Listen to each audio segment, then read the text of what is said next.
taking FBI schooling to the entrepreneurial scene. Gentlemen, Matthias and Alexander.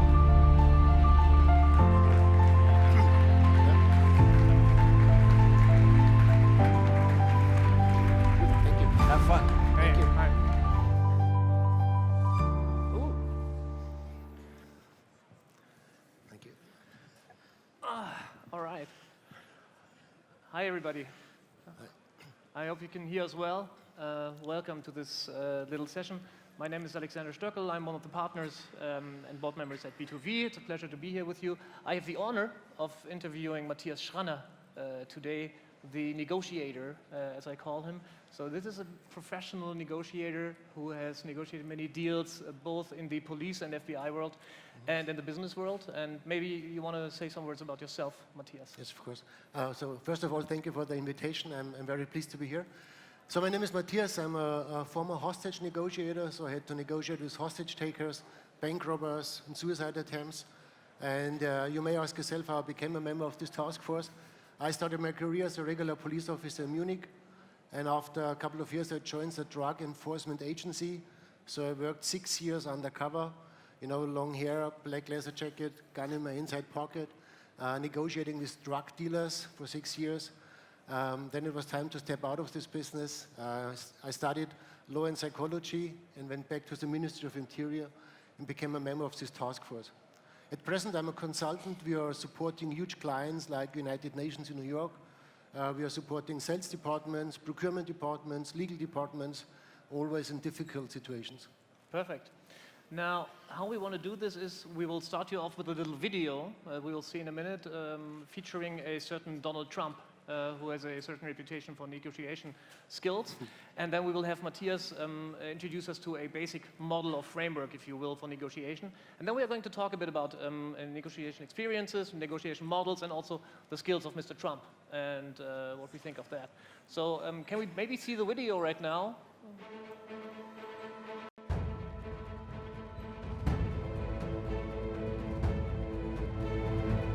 From this day forward, it's going to be only America first.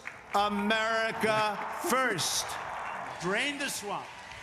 We're going to drain the swamp of Washington. We're going to have fun doing it. We're all doing it together. And we don't want Ford leaving and going to Mexico to build its small cars. We don't want it. We're going to turn it all around. We're living through the greatest jobs theft in the history of the world. I've been saying it for months.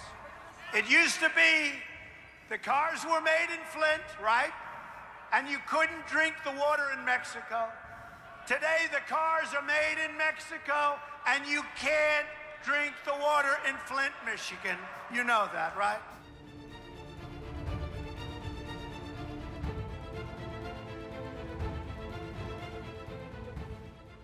I don't need anybody's money. It's nice. I don't need anybody's money. I'm using my own money. I'm not using the lobbyists. I'm not using donors. I don't care. I'm really rich. I'll show you that in a second.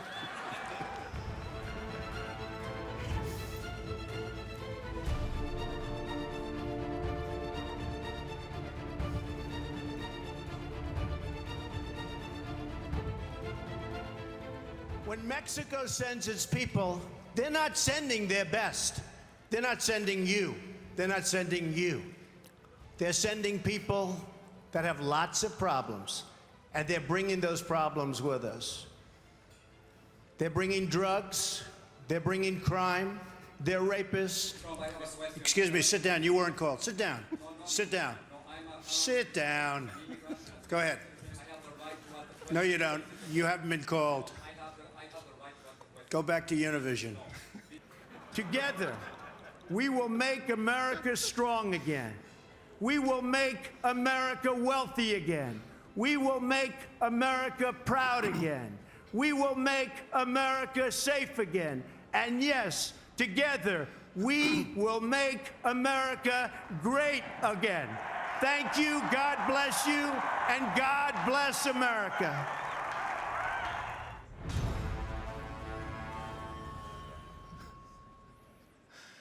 So obviously, Trump is negotiating like a hostage taker. He is starting with high demands, offering no cooperation. The question I would like to answer is how to negotiate with guys like Donald Trump. The question is how to approach a negotiation if your negotiation partner is starting with high demands and no cooperation. There are 5 opportunities. And I would like to show you a chart about the 5 possibilities. So competing is a very useful strategy, meaning you start with high demands, no cooperation. You're telling the other one what they have to do. This is what Trump told us with BMW. If they start business in America, or if they continue business, they have to pay 35% tax. Cooperating means, let's talk about it. Here's my proposal. What do you think? What should we do? Compromising would be the middle of 2 demands. So if Trump asks for 35 and we say 0, then we meet in the middle. Avoiding, this is what most governments are doing right now. They try to avoid a conflict with the Trump. Giving in, also easy to explain. This would mean, okay, you want 35%, that's fine for me. So the question is, how should we approach Mr. Trump? Giving in is definitely not the right approach because you will never reach your target. Compromising is definitely wrong because you will get nothing in return. Avoiding a conflict is, from my perspective, also wrong because you allow him to set the agenda to drive this negotiation. So let's focus on 2 elements, competing and cooperating. The American approach very often in business negotiation as well is to start with high demands and low cooperation. I tell you what I need. The European, also in the German-speaking countries, is very often win-win oriented, meaning we try to offer a proposal like, this is what we can do, let's talk about cooperation. If your negotiation partner is acting like Trump, if your negotiation partner is starting with competing, here are the bad news. You can't negotiate with cooperation because they would never move in your direction. So if your negotiation partner is acting like a hostage taker or like Trump, then you also have to start with competing, meaning you also have to set your agenda, you have to come up with your demands, and yes, you have to create a conflict. Because these guys, they don't understand another language. They want to get the feeling that you want to negotiate. They want to feel the conflict. These guys, like Mr. Trump, from my perspective, he's a gambler, meaning he loves to play the game. And from my perspective, he's enjoying this game.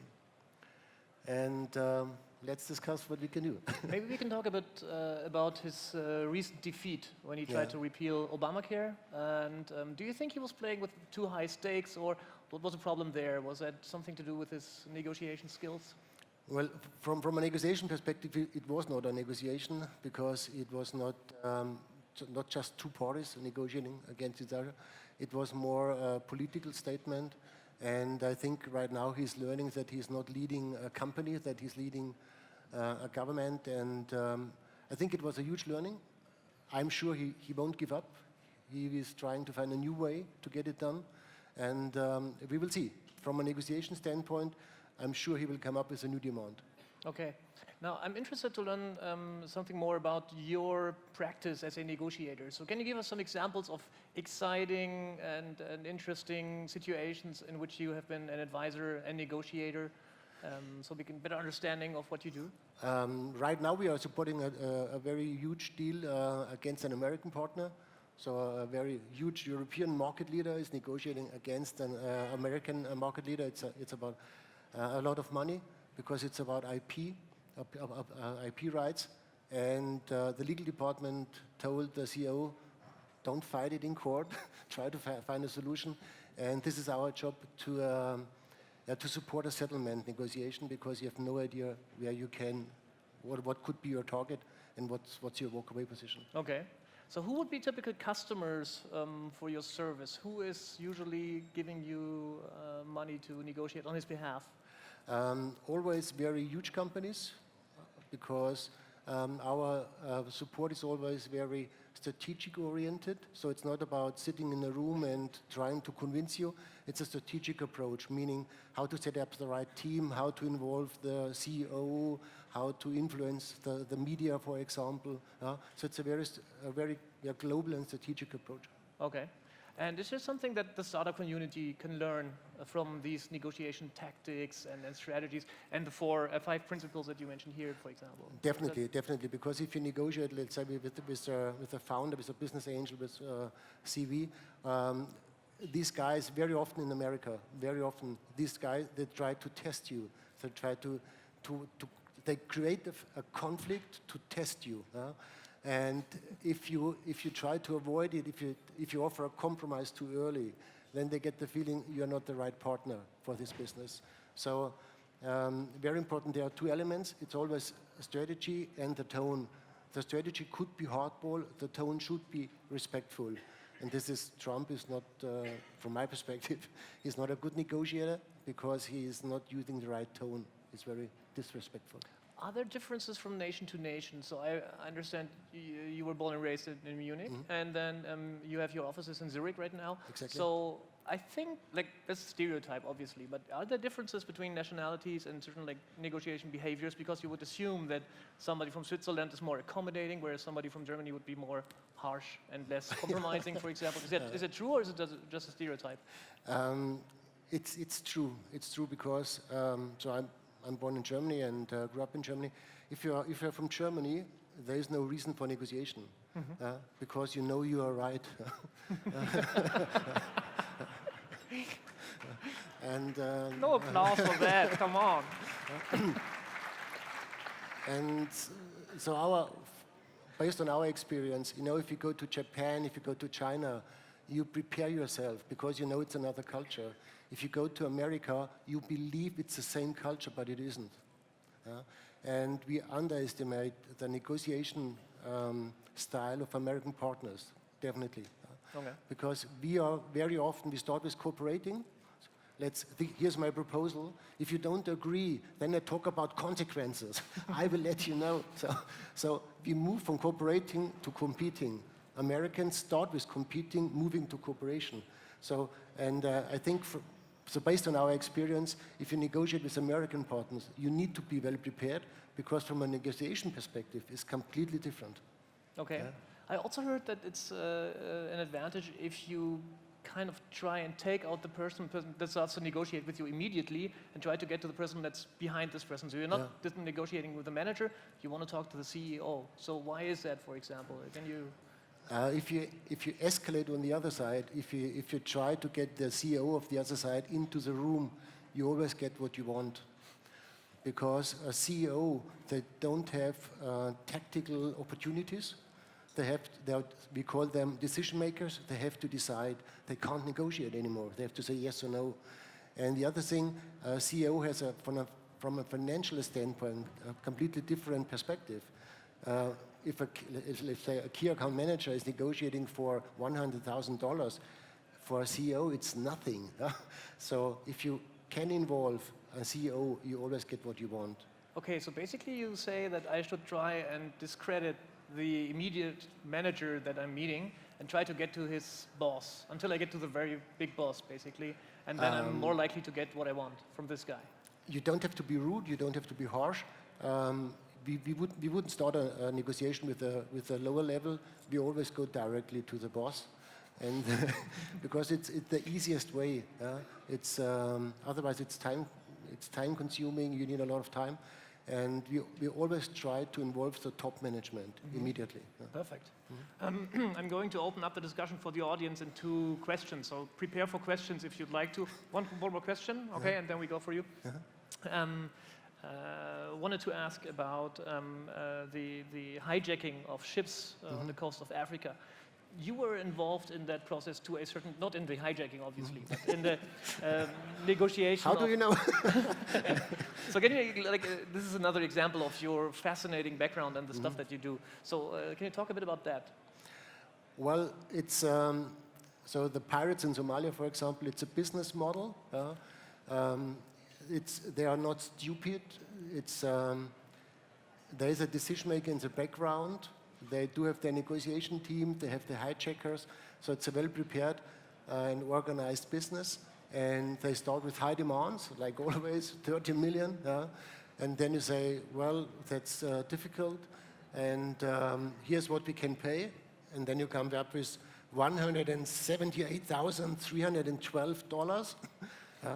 Because if you would come up with 1 million, you would accept their game. You would jump in their sandbox. So you come up with 178,000.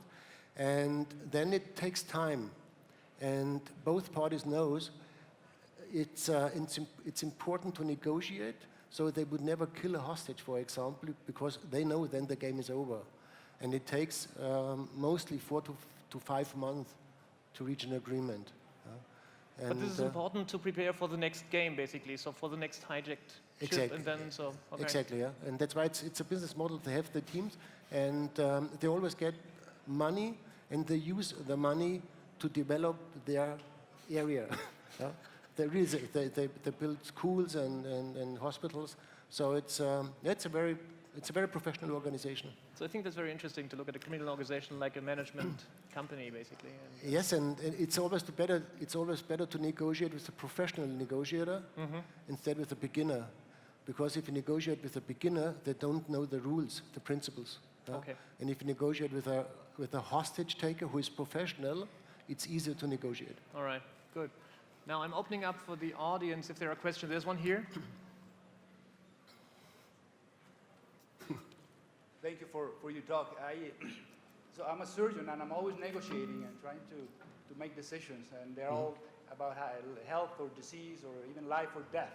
And because I love technology, I always try to look at from that perspective. So what's the current state, and what do you think is the future of artificial intelligence or deep learning algorithms and big data helping you or negotiators make decisions that are more objectively, thought? Yeah. So can we see the next slide? May I ask you to the FBI slide? Yeah. And one more.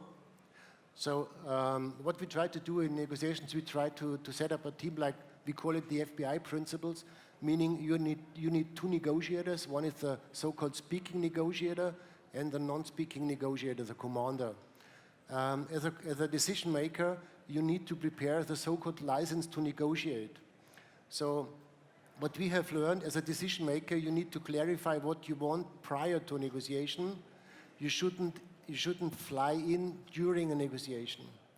And I have to say, most CEOs, most founders are ego-driven. They believe I'm the only one in the world who can negotiate. So if a negotiation is getting tough, if it's getting this deadlock situation, very often ego-driven founder CEOs are flying in, pretending they want to help the negotiation team. But I believe they want to be in the spotlight. They want to solve this conflict, and acting like a Superman or, Batman, Spider-Man. And that's usually not helpful.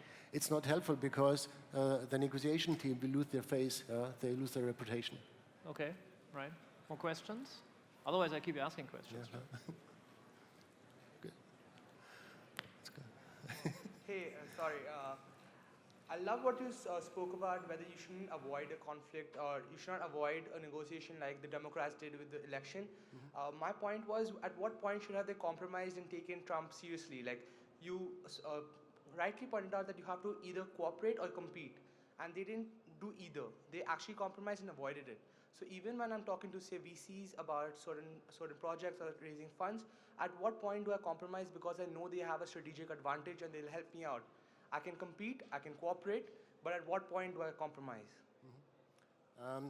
That's easy to answer. You should never compromise. So I've been in the supermarket a couple of days ago with my kids. My youngest son asked me in front of the cash desk, "Daddy, look at me." He had a chocolate bar, ice cream, and a Mickey Mouse magazine. So now I could compromise by saying, "Okay, you will get the ice cream." What do you think would be his answer if I offer a compromise? then I would say, okay, Daddy, but then I'm allowed to play on my iPhone. If you offer a compromise, the other one, they think there is more they can get. And it's the easiest way. So if you offer compromise, you're sending two signals. Signal number one, there's more they can get. And signal number two, more difficult from my perspective, you react on pressure. And then they learn they have to increase the pressure. Cooperation means my son is asking for a chocolate bar, magazine, and ice cream. And I would say, well, thank you for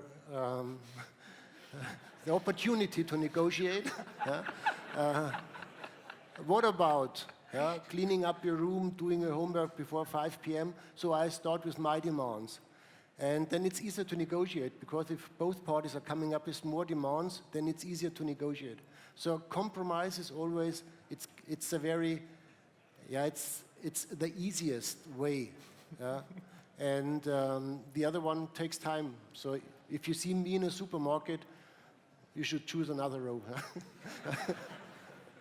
Actually, I'm very concerned to hear him talk about that, because for us as VCs, it's really important to come to a sort of like compromise. And, you're really giving very good advice, but it's a bit dangerous for us. More questions from the audience? Yes, here. From a sales perspective, what do you think when you're stuck in a negotiation and you have already told the other side your demand, and the other side has told you their demands, and you're still stuck in what you're doing? What are you going on with? Like, what is the next step from there? How many demands did you communicate? 3. 3? Yeah. Then you should come up with minimum 20 more demands. Okay, so you just keep on telling more, yes. telling the other party more Yes. demands. Okay. There's a huge difference. You shouldn't come up with arguments. Arguments mean I'm right and you're wrong, and I try to convince you. Demand mean there's more I want to get from you. And right now we are supporting this deal. We do have 83 demands in our pocket. 83, 83, because we know we will end up in a deadlock. And then we need to come up with a new one, to find a new way. So if you prepare yourself for a negotiation, you shouldn't prepare arguments, because it's not possible to convince your negotiation partner. It's not possible to convince a hostage taker. It's not possible to convince Mr. Trump. But you could negotiate, meaning you need always more demands. If it doesn't work, you could always focus on the future. Like, let's say we will be successful with this project. What would happen in half a year? And then you could negotiate the future. So there's always a way to reach an agreement. Okay, thank you. There's one more over there. That's cool. Oh, wow. Sorry, a bit over enthusiastic. I was just curious. According to you, it seems very interesting, but a bit bleak to some extent, in the sense that you can never come to just outright cooperation.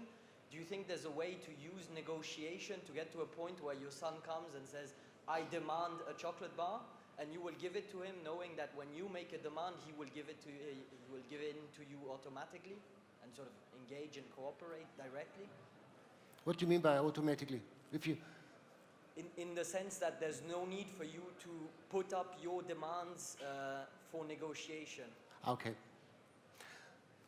So this is a completely different scenario. If your negotiation partner, if they don't want to negotiate with you, if they don't come up with a demand, then the so-called disagreement is better than an agreement. So if my son, for example, is telling me I don't want to negotiate, then the disagreement is better for him than an agreement. So what I need to do, I need to increase the cost for a disagreement. And this is a strategic element of a negotiation, so I have to prepare something. In hostage taking, for example, you always have a sniper. And you always, you have, so here's my advice: if you don't have a sniper, you can't negotiate. And it's the same in a business negotiation. You always need a sniper, meaning the question is how to communicate it. So I could tell my hostage taker, dear hostage taker, have you seen the sniper? If you don't come out right now, I tell the sniper to kill you. That's a threat. You should never threaten your opposing party. What I could say, dear hostage taker, have you seen the snipers? I do have a license to negotiate for the next 2 hours. If we don't send a signal to our headquarters within the next 2 hours, I have no idea what they will do. Sniper. Huh? So we're talking about common interests, and there is a consequence. So what you need to do, also in your business negotiation, you always need a sniper, meaning you need something which is behind you. A process, for example. If you have no idea, compliance works always. You could always say, based on our new compliance principles, we need to send a signal to our CV. Yeah. So you always need something in the background, otherwise you can't negotiate. There's one more here. Yeah. Just 1 minute. Yeah, 2, 3. Yeah. Okay, see it. Yeah. Okay. Thank you very much.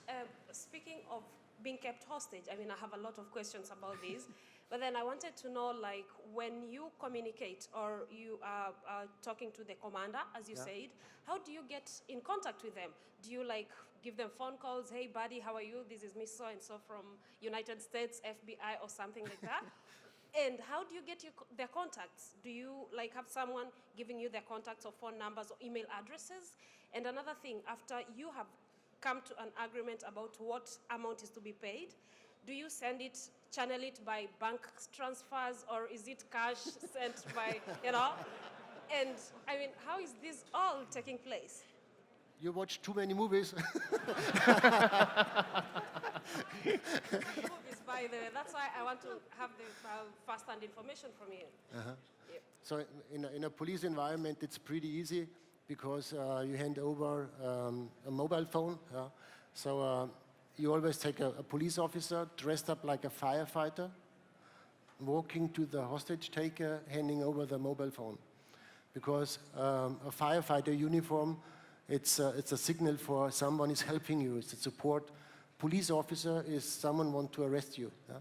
And in a business case, you always try to get access to the commander on the other side, to the decision maker on the other side. We are telling them that it's important, then the CEO is involved. And if a CEO gets the impression that he is important, that a CEO, he or she is important, we always tell them we need a strategic decision. And if a CEO is listening to the words strategic decision, then they come, because they know now it's important. They have to make a decision. And that's why it's, from my perspective, it's pretty easy to get these guys involved. And then it's easier to negotiate if you negotiate with a decision maker instead of a negotiation team. Yeah. There's another one. One Sorry. more. One more. There's somebody else. There's somebody more there. Not impolite, but just giving as many people a chance to ask questions as possible. Yeah. Hi, thanks. And so it was really, really interesting. What I was wondering is, do you have any recommendation for, there are many startups around the room. At many points in the startup life, especially at the start, you're going to be a price taker, or at least you're going to have the feeling that you're a price taker. When you meet with a VC or when you meet with a large company that you want to partner with, you have the feeling, rightly or wrongly, that you're a price taker. So what are the strategies that you can use to still sort of try and sway the deal towards you rather than the larger company or the VC, for example? That's very complex. So number one is, as the previous speakers told us, you need passion. You need to be convinced that you are the right one. The other one, you should never think about your power. So very often when we are supporting our clients, they tell us we are in a weaker position than the other one. Then I ask them, how do you know? You never know, because you have no idea about the alternative of your opponent party. So there's one principle in a negotiation, stop guessing.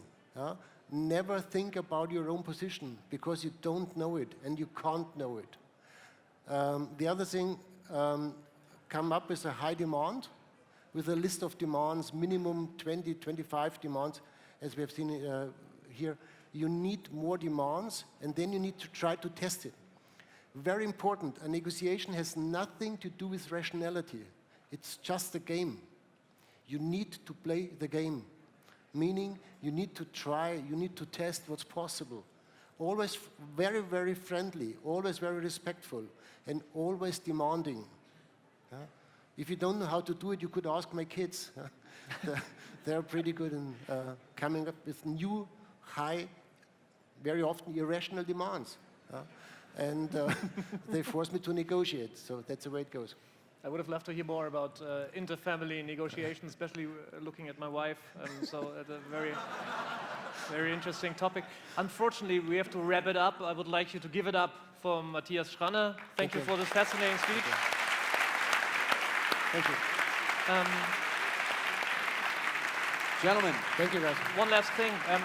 So he has his office in Zurich. So if you ever come in a situation where you would like professional help in terms of negotiation, look at his website and contact him. He's brilliant, all right?